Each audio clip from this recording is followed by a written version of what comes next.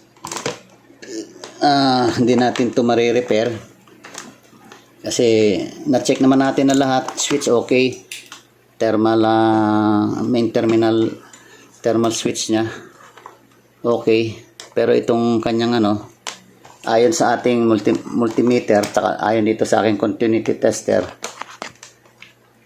wala na talaga. Ayan, ipit natin dyan.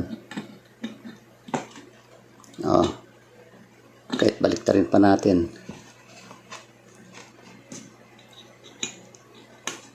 So yan.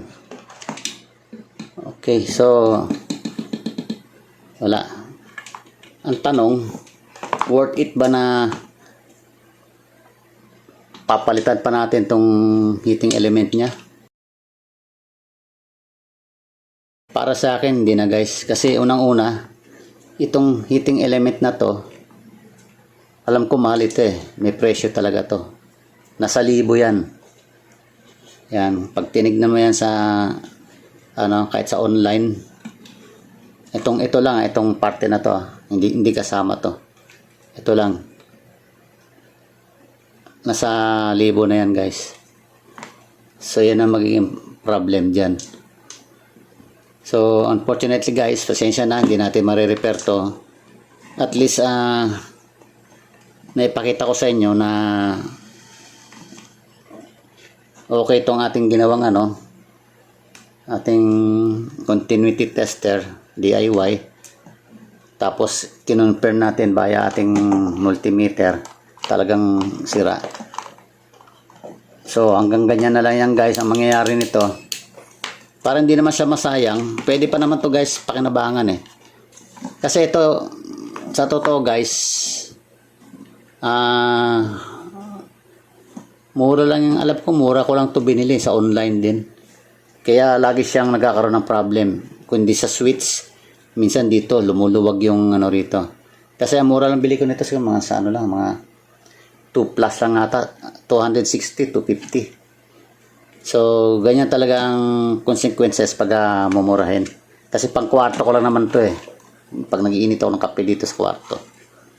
So ang pinakamagandang mga nito, although pares sa mga tatak, ang talagang medyo parang mamahaling klase or original niya is from 500 to 1,000 or even 2,000, umaabot pa yan.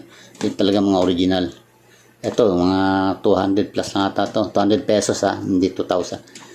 So yan ang maging consequence niyan.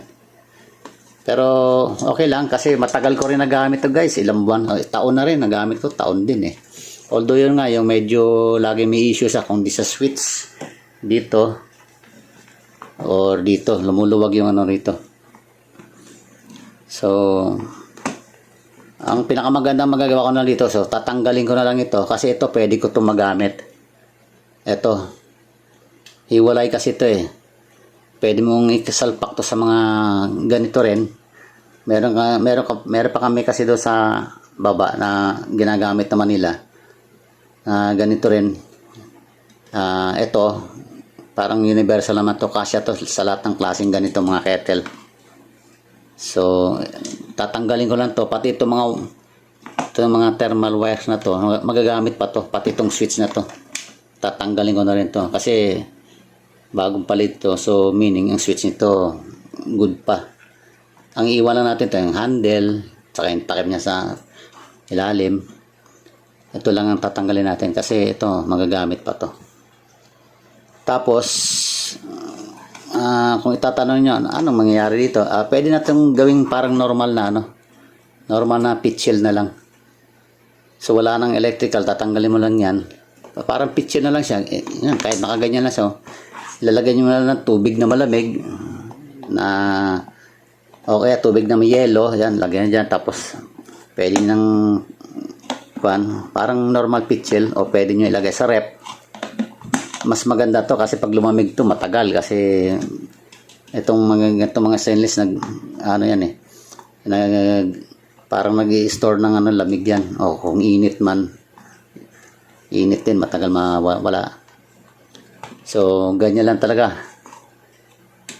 So, kaya advice ko, para hindi kayo masyadong yung mamahalin na yung bili nyo guys. Diba? May kasabihan tayo, pag mura kasi, madali rin masira. Okay lang, at least kahit papano, almost 1 year ko na rin siyang napakanabangan. So, hindi na masama yung 200. Hindi ko lang matandaan kung 250 o 260 ang bili ko. So, ito na lang gagawin ko guys. Dito ko na lang i-end yung video kasi hindi naman natin ito marirepair. Marirepair natin to pero bibili tayo nito. Pero para sa akin, it's not worth it. Kasi pagpapalit mo yung 1,000 na halaga nito para lang sa ito na mura lang na nabibili sa online. Meron ang alam ko meron pang 100 plus nito eh. Parang yung pinaka murang klase pero siguro sirain din yun. So sana guys nagustuhan niyo itong ating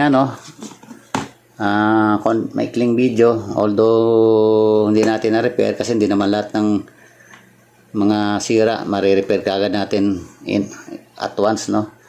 It will take time kung talagang pagtsatsagaan mo. Tsaka una-una, makabili man tayo ng ganito, una-una talo ka na sa presyo. Pangalawa, problema mo pa paano mo ididikit ito kasi kailangan meron ka nitong pandikit na yung heat resistant kasi sasalpak mo yan dyan eh. So yun lang guys, kung nagustuhan nyo itong ating maikling video, paki-like and share. Don't forget to subscribe to my channel, Nib TV, and also press the notification bell para ma-update kayo sa mga next video ko pang gagawin. Salamat!